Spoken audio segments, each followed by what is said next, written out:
সবাইকে ঈদ মোবারক। তো মানুষ হয়েছে অনেক, বাট ওই ক্রাউডনেসটা নেই। যেই কুকুর স্পর্শ করলে সেই জায়গা নাপাক হয়ে যায়, আমরা এই জাতিকে দেখেছি। কিন্তু এই 25 সালের ঈদগাহ সম্পূর্ণ ব্যতিক্রম। মোবারক।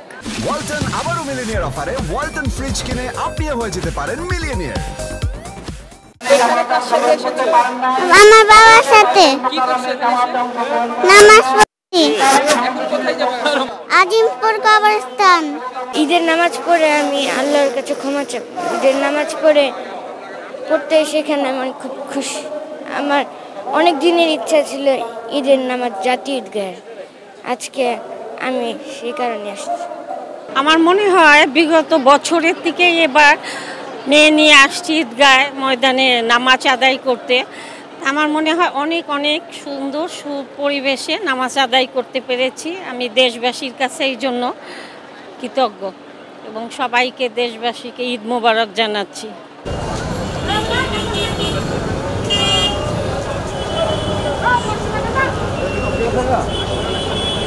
এই শৃঙ্খলা আমরা আমাদের জীবনের প্রতিটি কার্যক্ষেত্রে বজায় রাখি, তাহলে ইনশাল্লাহ আমাদের দেশ আল্লাহর রহমতে অনেক এগিয়ে যাবে। আগে যেরকম অনেক ধাক্কাধাক্কি করে ঢুকতে হতো, অনেক বেশি ক্রাউড ছিল, এবার সবাই নিয়ম অনুসারে সবাই সিরিয়ালি ঢুকতেছে বলে ক্রাউডটা অনেক কম, কিন্তু মানুষ হয়েছে অনেক, বাট ওই ক্রাউডনেসটা নেই। প্রধান উপদেষ্টার সাথে এখানে নামাজ আদায় করতে পারছি, এই জন্য আল্লাহর কাছে কৃতজ্ঞতা প্রকাশ করছি। আর এতগুলো মানুষ, হাজার হাজার মানুষের সাথে নামাজ আদায় করছি, কাঁধে কাঁধ মিলে চলছে, একাত্মতা প্রকাশ করছি যাতে এভাবে সারা জীবন চলতে পারে। মুসলিম উম্মার জন্য, মুসলিম জাহানের জন্য, বিশেষ করে গাজাবাসী প্যালেস্টাইনের জন্য দোয়া করছি।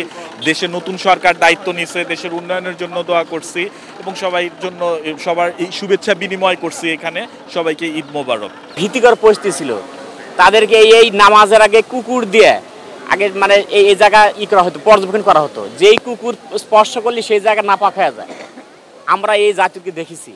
কিন্তু এই 25 সালের ঈদগাহ সম্পূর্ণ ব্যতিক্রম।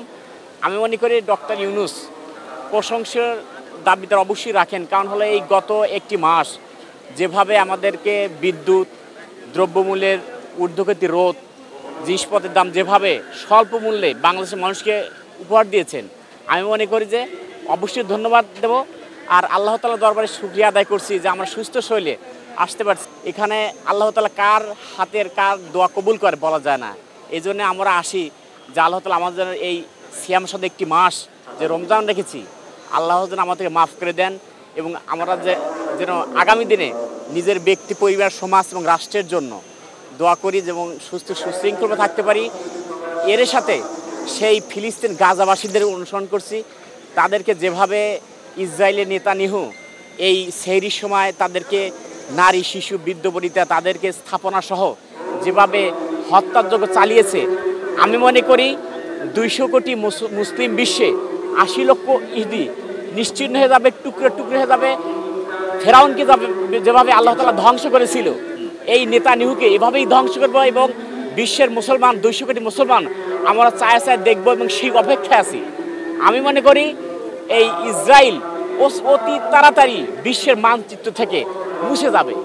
খবরের কাগজ, নিখাত, নির্ভীক, নিরপেক্ষ।